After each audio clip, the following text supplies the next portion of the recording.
Hi, Christine Deakers here with Patch.com in Redondo Beach. I'm just about to walk into the original House of Pancakes on Pacific Coast Highway to talk to Scott Martin about his Christmas tree business. That and share a plate of blueberry pancakes with him, per his request. I think we're going to get the blueberry pancakes. And then I'd like to get eggs with cheese. 2 eggs on the side with cheese. Sure. And scrambled. Yep. Cheddar. Yep. Thank you. And can I get a glass of orange juice? You got it. Thanks, guys. Christmas came early for the entrepreneur Scott Martin. Actually, he goes by Scotty Claus during the holidays. And he's not only helping Americans deck the halls this season, he's also creating jobs for veterans and making Christmas greener than ever before. Scotty Claus owns the company Living Christmas, a live tree rental service that grows, delivers, and picks up Christmas trees throughout Southern California. Living Christmas doesn't throw away the pine after the holiday season. Instead, the company continues to raise the tree in a nursery for years to come. Families could even adopt the same tree year after year, ceilings permitted.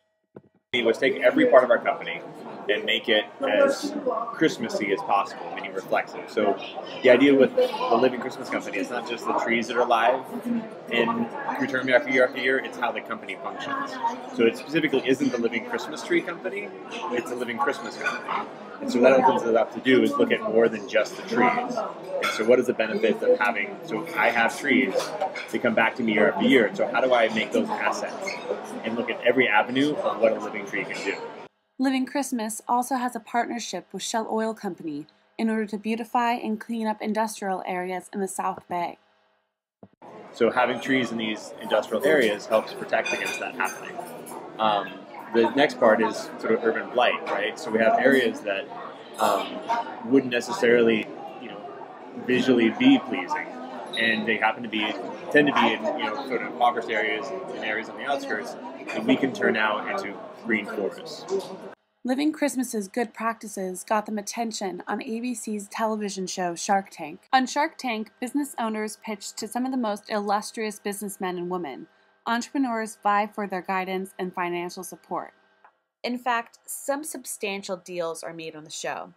Mark Cuban, owner of the Miami Mavericks, quickly saw the market growth for eco-friendly Christmas rentals and contributed $150K for a 40% stake in Living Christmas. On the show, Cuban said, "Living Christmas puts the conscience back in convenience." With the company's potential and plan to expand nationally, Living Christmas might just be one of the most American companies growing in 2013. Sarah Vowell, a writer often featured on National Public Radio, comments in one of her recent books about Americanism. She said, "America's favorite religion is capitalism, and America's second favorite religion is Christianity. Whether that's true or not is debatable, but it stages an interesting criteria when it comes to building the ideal American small business. What could be more American? Living Christmas is a Christmas-themed, eco-friendly company, quite literally growing American product on U.S. soil. Not to forget to mention that it's also employing U.S. veterans.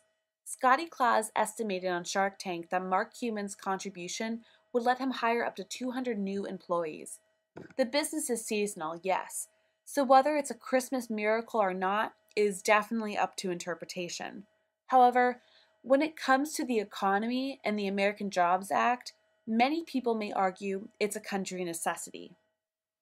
With the physical cliff looming and small businesses closing up shop, Living Christmas reminds us of the importance of social consciousness within the free market. Conscious level of there's a different way of doing something. And what if you valued something alive as opposed to something you throw away? And not having that just be about trees. Just bring a different level of consciousness to the holidays. And what if you thought about what you were buying and what happened to it, where it came from and where it was going? What if you thought about the life cycle of everything you buy over the holidays? Some naysayers may think this type of business model is all too kumbaya. But as the economy changes and the market goes up and down, hopefully businesses, big or small, will follow this lead. 2013 might just be the year more companies consider responsibility as much as the bottom line.